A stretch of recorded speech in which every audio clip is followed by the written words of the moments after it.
ಕೊಪ್ಪಳದ ಯಲಬುರ್ಗಾದಲ್ಲಿ ಬಸ್ಗೆ ಕಲ್ಲು ತೂರಾಟ ನಡೆಸಲಾಗಿದೆ ಅನ್ನೋ ಮಾಹಿತಿ ಸಿಗ್ತಾ ಇದೆ. ಬೆಂಗಳೂರಿಗೆ ಹೊರಟಿದ್ದಂತಹ ಬಸ್ ಮೇಲೆ ಕಲ್ಲು ತೂರಾಟ ನಡೆಸಲಾಗಿದೆ. ಕುಕನೂರಿನ ಮಸಬಹಂಚಿನಾಳ ಗ್ರಾಮದಲ್ಲಿ ನಡೆದಿರೋ ಘಟನೆ.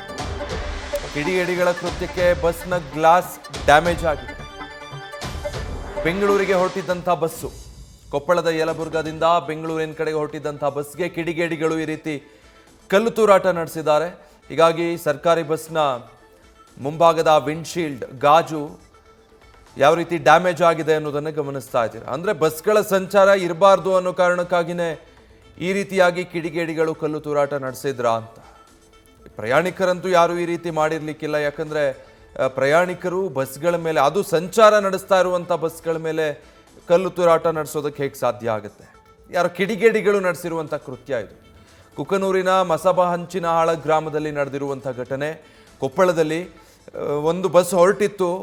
ಕೊಪ್ಪಳದಿಂದ ಬೆಂಗಳೂರಿನ ಕಡೆಗೆ ಒಂದಷ್ಟು ಪ್ರಯಾಣಿಕರನ್ನು ಕರ್ಕೊಂಡು ಪ್ರಯಾಣ ಶುರು ಮಾಡಿತ್ತು. ಆದರೆ ಮಾರ್ಗ ಮಧ್ಯದಲ್ಲಿ ಅದರ ಮೇಲೆ ಕಲ್ಲು ತೂರಾಟ ನಡೆಸಿದ್ದಾರೆ ಕಿಡಿಗೇಡಿಗಳು. ಹೀಗಾಗಿ ಬಸ್ಗೆ ಡ್ಯಾಮೇಜ್ ಆಗಿದೆ. ಕೆಲವು ಸಿಬ್ಬಂದಿ ಈ ರೀತಿ ಬಸ್ ಚಾಲನೆ ಮಾಡೋದಕ್ಕೆ ಮುಂದಾದರೂ ಈ ರೀತಿ ಘಟನೆಗಳು ನಡೆದಾಗ ಹಿಂದೆಟ್ಟು ಹಾಕ್ತಾರೆ ಸಹಜವಾಗಿ. ಒಬ್ಬರು ಮಾತಾಡ್ತಾ ಸಿಬ್ಬಂದಿ ಹೇಳ್ತಾ ಇದ್ರು, ಮೇಲಧಿಕಾರಿಗಳ ಒತ್ತಡಕ್ಕೋ ಅಥವಾ ಮತ್ತಿನ್ಯಾವುದೋ ಅನಿವಾರ್ಯತೆಗೋ ಅಸಹಾಯಕತೆಗೋ ಕೆಲವು ಸಿಬ್ಬಂದಿ, ನೌಕರರಲ್ಲದೆ ಇದ್ರು ಈ ಕಾಂಟ್ರಾಕ್ಟ್ ಬೇಸಿಸ್ನಲ್ಲಿದ್ದವರು, ಈ ರೀತಿಯಾಗಿ ಖಾಸಗಿ ಚಾಲಕರು ಒಂದಷ್ಟು ಬಸ್ಗಳನ್ನು ತೆಗಿಬೋದು, ಅವ್ರಿಗೂ ಕೂಡ ಭದ್ರತೆ ಇರಲ್ಲ ಅಂತ ಘಟನೆ ಕೊಪ್ಪಳದಲ್ಲಿ ಆಗಿದೆ.